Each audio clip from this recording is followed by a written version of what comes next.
Handicapper Steve here, handicapping the racing from Tampa Bay Downs here on Wednesday. It is the 27th of December, 2023. Going to look at the second race from Tampa, but before I get on to that, remember to please follow me on Twitter at Horse Racing Kit 5 for more selections for race courses around the world, and I mean it around the world. Let's look at the second from Tampa, which is a starter optional claimer purse $24,500.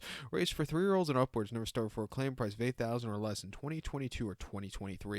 Only 7 horses contesting the 1,200 meters or 6 furlongs on the dirt course.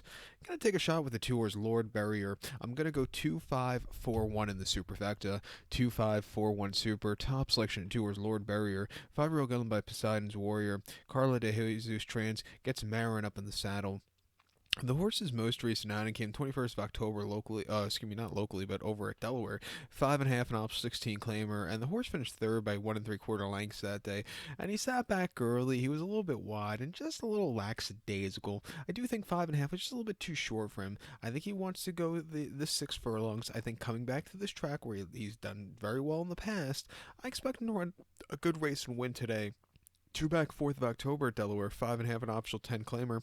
And he won by neck that day, and he basically stalked all the way around the race course. Like I said, I do think the 5.5 is just too short for him, but they timed the race perfectly. He got there in nick of time at 23.5 to 1. That was a very good run. And then they took him to the lawn before that at Delaware. 5 furlongs in early September in optional 20. He finished 7 by 7.25 lengths that day. He was wide and he just was empty. Never really showed up that day, but he ran terrifically before that at Delaware. 5.5 and optional 8, winning by a nose from a tracking trip. A little bit wide. He really got there in the nick of time. Another very good race. He likes this track, like I said. He's 11-5 locally. He actually won his last 2 locally back in May and late April. May 6th, going 6 and off 16 claimer. He won by 3/4 length on the front end dueling. He really put on a show that day, 6.5 to 1. And then going 7 in a 62.50 claimer here in April. He won by a dozen, or just under a dozen that day. Again, dueling on the front end. Coming here, training well. I'll give him a shot on the ticket. I think the 5 horse here, Flipping Fish, for Feliciano, could get a trip to win. Was a winner here in early December in optional 8, going 3/4. Winning by 2 1/4 lengths from tracking. He really took off clear late from a wide trip.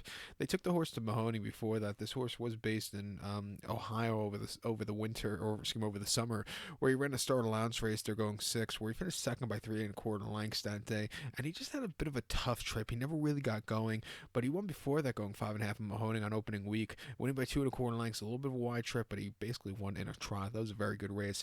His races in Ohio weren't bad at all. They're definitely fast enough to win here. At 2 to 1, beginning of the early pick 4, I would use him here, so let's use him.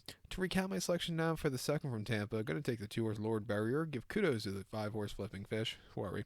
2-5-4-1 super, 2-5 in the multi race. So good luck to all, and please follow me on Twitter at Horse Racing Kid 5. Good luck, everybody.